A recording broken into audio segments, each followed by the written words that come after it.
right, welcome guys. Welcome. Today we have a very, very important person that's joining us today on this particular podcast. So it's very, very important because he's doing a lot of work when it comes to helping SME as well as big businesses with their social media content as well as making sales on social media. We are here with the person of Mr. Adeyemi Adeshola. Welcome, sir. Thank you very much for joining us. Thank you so much for having me. It's great to be here. Thank you so much for having me. Yes, welcome. So I would like to start with a kind of introduction of yourself. Who is Mr. Adeshola? And how do you actually get into this world of content creation? Because, all the things you have there is not child's play. And, the level at which you are playing now is not, even some of us are still trying to get there. So how do you get into this game? Of course, my name is Shola, and I've been doing this for, say, about 10 years plus, thereabouts. And how did I get into it? Is basically from my final year in school. I attended Ekiti State University, and in my final year in school, I got interested in multi-level marketing business. And in the course of doing that business, there was a need to run ads. At that time, there was nothing like Instagram ads. It was just Facebook ads. So there was a need to run Facebook ads, and then someone taught me how to do it. And I was like, okay, this is great. We're able to get results from, sell more of the products for the company. And I'm like, if this can work, So I got interested from that point. But later on, after my service year, I got more invested because, I was already thinking of what to do next after service year. So I got into this online space. I started a business myself, because there's one thing that's very important, that you understand that you must first also be a business owner so that you can understand exactly what you're doing for other people. So I started a business myself and then transitioned into what we're currently doing. I got more interested, got more professional training, and then I started my own ad agency right here. For as long as that's what we've been doing. So we have our ad agency, we have page management agency. So basically what we do is media and marketing. Wow, that's interesting. So that will prompt my next question. The traditional way of making money in Nigeria is okay, buy something, sell, and everything, like physical stuff. So, but when you're starting with content creation, we all know that it's not immediately you make money and you have to invest in gears, buy this one, buy that one. At what point do you realize that this can actually become a business? And when did you start getting that traction on your social media engagements, like accounts? Yes. Okay, so while I was in the final few months of my service year, I started to think about what to do next. And then I read a book. I think that I have that book here with me. It's usually on my table. It's one of the books that I always keep. The name of the book is Where the Money Is Today and How to Get It. So I read that book. And when I read the book, I picked a part of it that talked about knowledge, selling your knowledge. So I thought about, okay, how do we get started? So I had to first of all start giving value, because I intend to monetize that value. But first, I wanted to give value. So what I did, the idea was to always post every day about what I intend to sell. So instead of just selling, I was giving valuable knowledge to my audience about running ads, about business, about social media marketing, about a lot of things that has to do with their business. So in giving that knowledge was where I found the gaps, and I said, okay, let me create a course for this, because I realized people didn't know so much about this. So first, it was about value for me. And then when I created my first course, which was, I think, priced around 500 Naira thereabout, or 1,000 Naira, this was like 7-8 years ago. When I did that and I saw the number of people that came in, my first course was a graphic design, was a Canva design course. It was a course on how to use Canva. Canva was just about a year or so into the market. So people were not really knowing exactly how to use it. Most people were using Photoshop and all those other big apps, but Canva just came in and people didn't know how to go about it. So I was one of the first people to create a course on Canva. And when I did that, the kind of response I got made me encouraged, because I got a number of sales. Somebody that was selling a course for like 500, 1,000, getting over 100 people to join your class is a big deal, So, and as the first thing I did, it was a big deal for me. So that made me feel like, oh, there's a future in this. You can do much more. So I did another cohort, and I now moved into Facebook ads, and that really just blew up. A lot of people were interested. They wanted to know how they could market their product by themselves without using anybody. So that was really where I saw that, oh, okay, this thing is actually something that could be a big business that it is right now. Wow, that's an interesting one. So our own audience here, they are business owners. So what are some common misconceptions you've seen business owners when it comes to paid ads? What are some things they are getting wrong that if they were to get right, that would drastically improve their business?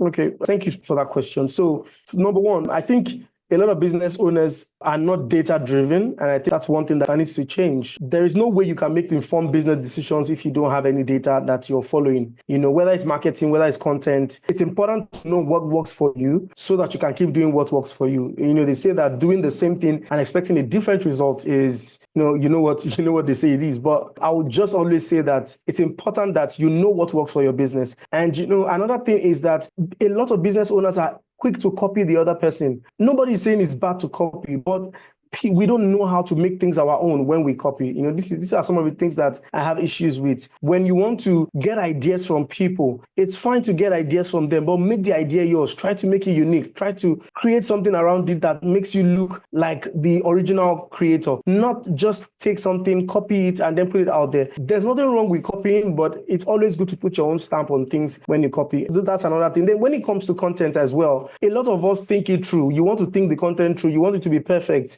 When you don't have what it takes to make content perfect, it's always good to start where you are. If you check my page, you will see a lot of my old posts. That's why I don't archive my posts. Because if you check like a lot of my posts, I have over 4,000 posts already on Instagram. If you check, you will notice that most of my content before are not what it is now. And that's simple. It's just a process. It's just life, right? Your first 50 video will not be like your next 100 video. You need to know this, right? And when you understand this, it would push you to start. I have a lot of people that you're watching this right now. You have a lot of drafts in your Instagram that you saved. That you say, I'll post this thing, but you keep keeping it. You think it's not perfect enough. This is the reminder to go and post those content that are in your drafts because people need to see it. You never can tell which content is going to go viral. So it's important that whatever content, regardless of how it looks like, share it, right? Along the line, you'll be able to upgrade, get better gadgets, and be able to improve your content creation process. You'll be able to improve a lot of things. Then also with ads, the first thing is that a lot of people think that they need to spend a lot of money before they get results with ads. No, you don't need to spend a lot of money. If you spend a lot of money in the wrong direction, you will get wrong results. So it's always good first that you understand your market, understand the people you're trying to sell to, understand how you are going to target them, and then now you can talk about how much am I spending when I know all this already. So there are certain prerequisites that you must know before you start talking about how much I'm spending, how big do I want to spend. It is very important. So targets, understand my market, who are the people that I want to sell to, how can I target them, what content am I using before we now say, okay, how much am I spending? So that's another thing that I think a lot of people that run ads need to also look at. Speaking of content, what are some elements that a content needs to have for it to perform when it comes to whether it's organic or even ads? What are some elements that you've seen? Because you can create 4,000 videos on Instagram, right? Yeah. So for you to have created that many videos, you must have seen a lot of data and a lot of things. You must have known what is working. So what are some things that makes something go viral? Okay. So now with going viral, there are certain things that are very important with going viral. Number one is that your content must really be scroll stopping. Now, when we say scroll stopping, it means there has to be some elements in that video that is going to make people really want to stop scrolling, to listen to what you have to say or watch your video. So it's important that the first few seconds of your video is really scroll stopping and really gets people to want to watch your video, right? Then the other part is that it must be valuable. Everybody is trying to look for what is going to benefit them. So when you create your content, you don't create the content for yourself. You create the content for an audience. So you think about the value you are going to be bringing the people who are going to watch your videos. That value is what will drive you to not make it about yourself, but about the audience. So ensure that your content is valuable, right? I first of all said it's scroll stopping. Ensure that your content is valuable. Ensure that your content is also not too long, okay? There's something about short form content that makes it go viral compared to when they are long. 1 minute videos, less than 1 minute videos will perform a lot better than 2 minutes video or and above. So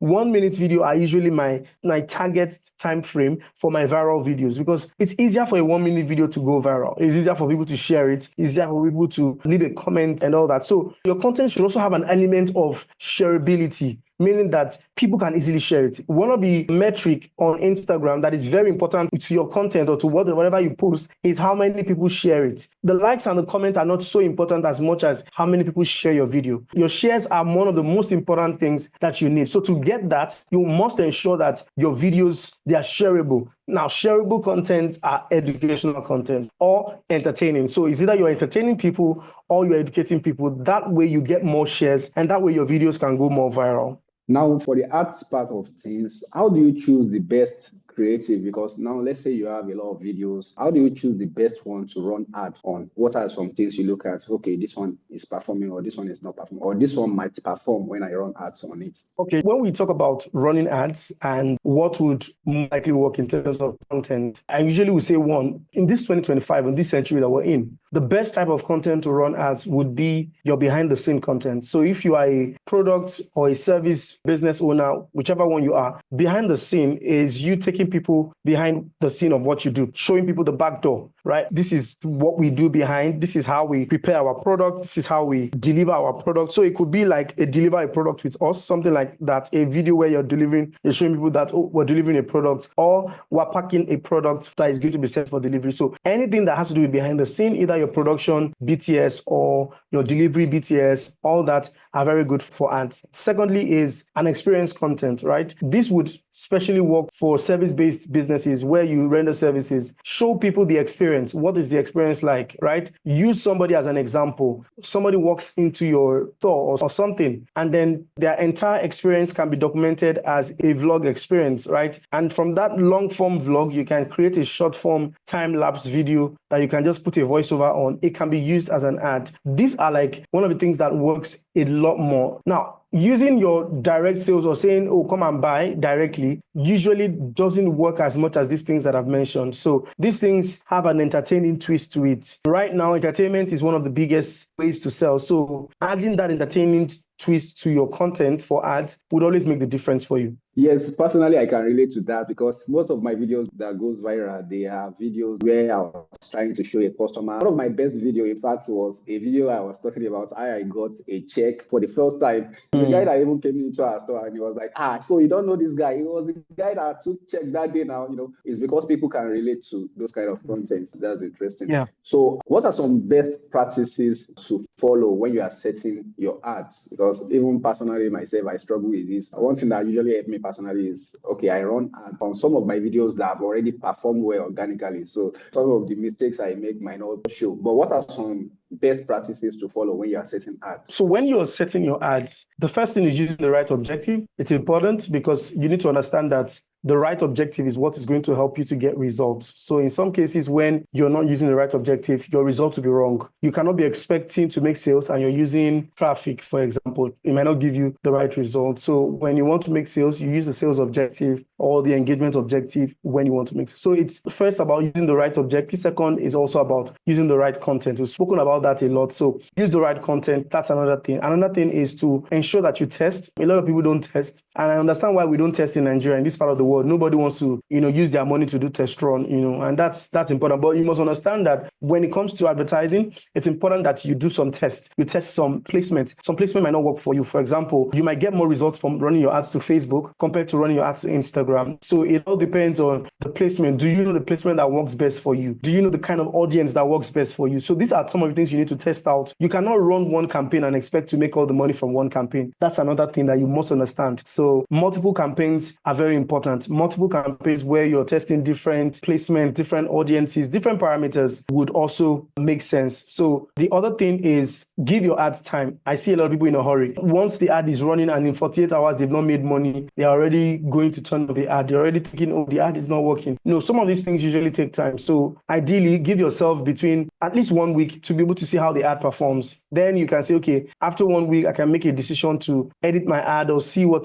is not working well and all that. So, but at least ideally give it 1 week before you can do anything. So speaking of performance, how do you actually know that an ad is working? Like, is there any yardstick like, okay, if it's getting so number of views based on how much you put in, how do you actually determine, okay, this ad is doing well, let me leave it or let me just stop it? That's a good question. It depends on what you set the ad for. For example, if I set my ad for people to message me, what I'm expecting is messages. And people need to understand that there are certain things or activities that determine your end result. What do I mean? If I want sales, I set my ad for people to message me so that I can get messages that would eventually convert to sales. So it would be wrong for me to measure the result of that ad based on sales. No, that's where a lot of us get it wrong. So the measure of that ad is messages. How many messages are we getting? What is the quality of the message? Are people just messaging us to come and toast us, or are they messaging us to actually ask about our products? Those are the things you need to know. So once I know that the quality of my message is good, people are making inquiries, even though they're not yet paying, they're just coming to ask questions about the products. I know that this ad is working. It's only just for a matter of time, a few more days for us to start having conversions. Or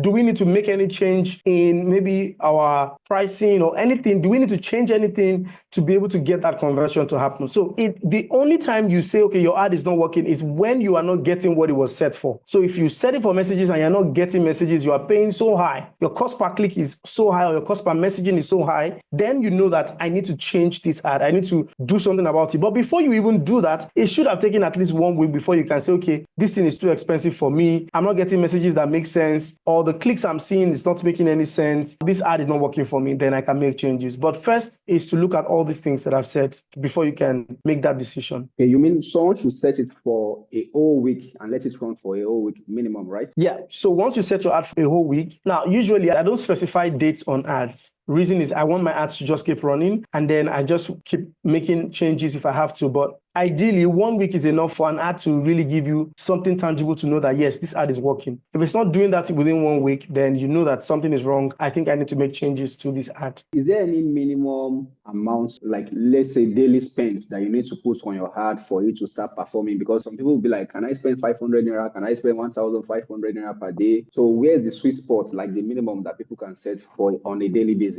on their ads? Okay, thank you for that question. So I think it's a thing of currency and a thing of economy. The exchange rate determines a lot of things, and that's important to know. So the moment things are right, the economy is not balanced well, our average ad budget is going to go up. That means we'll spend more before we can get a sale, right? But right now, the range that we advise is anything between 10,000 and above for sales ads on a daily budget. For sales ads on a daily budget. Now, sales ads are usually more expensive than awareness or visibility ads. So if you're doing an awareness ad, you can do anything around 5,000. It's just for visibility, just for awareness, 5,000. But once it becomes a sales ad, you cannot do lesser than 10,000 on a daily budget. So I'm going to take this like a personal consultation now, because for me personally, I spend around, let me say, 5,000 naira. Yes, I get some results. So what you mean is that if we try to maybe double it and make it 10,000, we'll be seeing something drastic, like something drastic from there.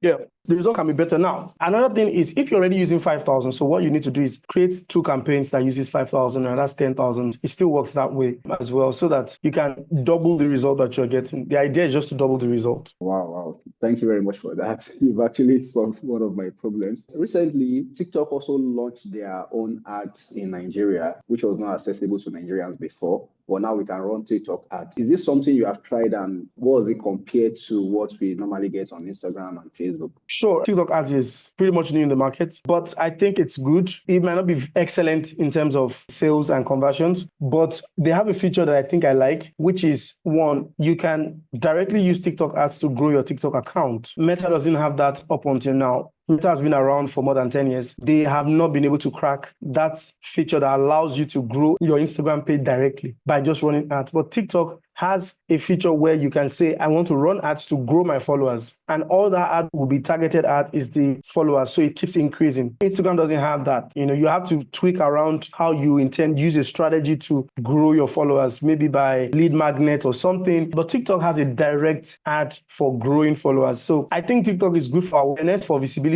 Might not be excellent for sales because of the quality, especially when you sell luxury item. If you sell low ticket product, TikTok might be a good place for you to sell. But luxury, you might have to do a bit more. It might take a long while before you get serious minded people who will want to pay that much on TikTok. So let me say in the olden days, not too far a while back. So if you want to run ads, normally we usually set a landing page and everything. You direct people to those landing page. But currently, what are some best practices you see? Let's say I'm selling bags or shoes and I want people to buy. What are some things I can do? Where should I drive those traffic to get the best results for people to buy I think this largely depends on your sales channel. Every business has a sales channel, which is where people message you the most when they want to buy from you. If your sales channel is WhatsApp, I would advise that you run WhatsApp ads a lot more. If your sales channel is Instagram, people message you on Instagram, run ads that would send people to your Instagram DM. It all depends on your sales channel. If you have a business and you know a lot of people buy on your website, why not run ads that go to your website? So it's important to know your sales channel. Once you know your sales channel, you can then know, where am I taking people to when we run ads? Is it WhatsApp, Instagram DM? Is it website? Your sales channel will determine that a whole lot. So, and then you must understand that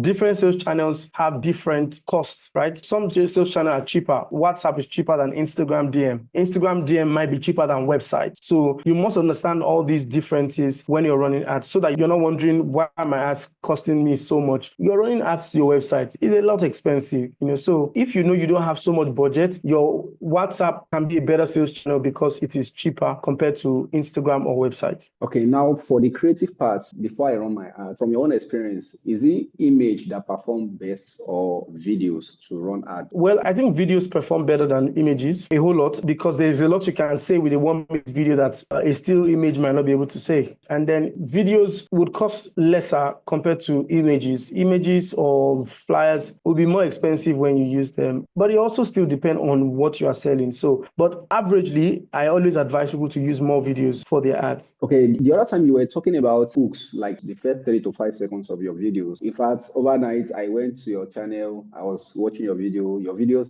usually have powerful hooks. Is there a way you come across or try to gather those hooks, or how do you get them? Well, for my hooks, I have templates that I follow. I have people who already do these things. And that's what I say, that there's nothing you want to do on Instagram or social media that somebody else is not doing. It's just a thing of getting the idea and making it yours. And so I have a lot of pages on Instagram that I follow that are in the same niche as I am. They also create videos with powerful hooks. So all I do is research a few of these guys, look at their hooks, and then I use their hooks, but I use a different content, a different body of content. So I usually get ideas a lot from other videos, other people who are in my niche as well. And there are a lot of other AI platforms like ChatGPT that can help you create some of these powerful hooks. I mean, you only just know how to do it and use the right prompts to be able to get a result. That's fantastic. So, as somebody who has been in the business for a long time, helping businesses run ads, so I think we can get some kind of expo from you, because you've worked with several businesses. What are some businesses that you've run ads for that you think have more traction when it comes to online sales? What are some type of businesses that people should be looking at doing? Funny enough, it's the first time somebody's asking me something like this that has to do with businesses that tends to make more sales in terms of ads. I think from my experience and from the number of people I've worked with, the businesses that tend to make a lot more are fashion-related businesses, especially ladies' fashion. Let me just say, fashion designers, people that sell clothes, thrift, anything that has to do with fashion, they usually make a lot of money from ads. If there's any other business that I can think of, would be maybe children's wares. Children's wares is a great business that also makes a lot of sales from ads. They do also make a lot of sales from ads. Then I think finally that I also know about would be health-related products. These three industries are very great. Fashion, children's wares, still under fashion, health-related, whether it's weight loss, whether it's pharmaceuticals or supplements, they also do excellently well, especially weight loss, anything that has to do with natural medicine, right? Traditional medicine, like you make products for people to manage diabetes, all those things. Those type of products are also very, very, very good on sales. All these products are all emotional products in the sense that,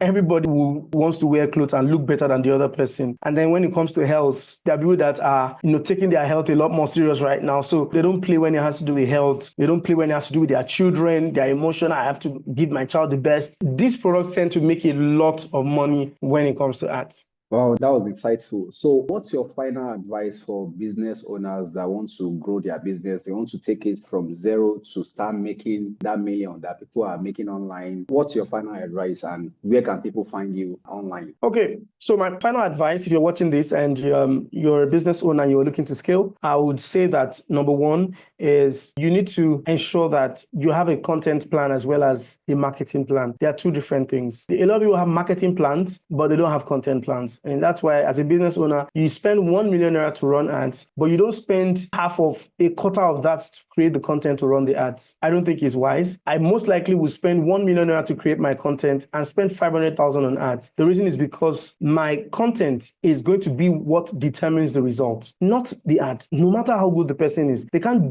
perform any magic if your content is bad. So it's good to have a content plan and also a marketing plan. So have a content plan. How do I want to organically sell to people? How do I want to appeal to my audience organically, even without running ads sometimes? How do I get to the point where my content are going viral, people are seeing me a lot more, and then with ads, I can now get more sales, improve the results? So that's like my final advice for everyone. Ensure you have a content and a marketing plan. And if you're looking to reach out to me, you can reach out to me on Instagram. It's at Bizlift, that is BIZLIFT on Instagram. Yes, that's Mr. Adeshola Adeyemi. He has given us a lot of valuable advice. Even me, I was taking notes throughout the podcast. So thank you very much for joining us. So if you want to reach out to him, he's a very, very big man on Instagram, and you see a lot of love on his page, a lot of people making money on his page. Check him out on Instagram. Thank you very much for joining us, sir, and we'll see you the next time. Thank you, and bye-bye for now. Thank you so much.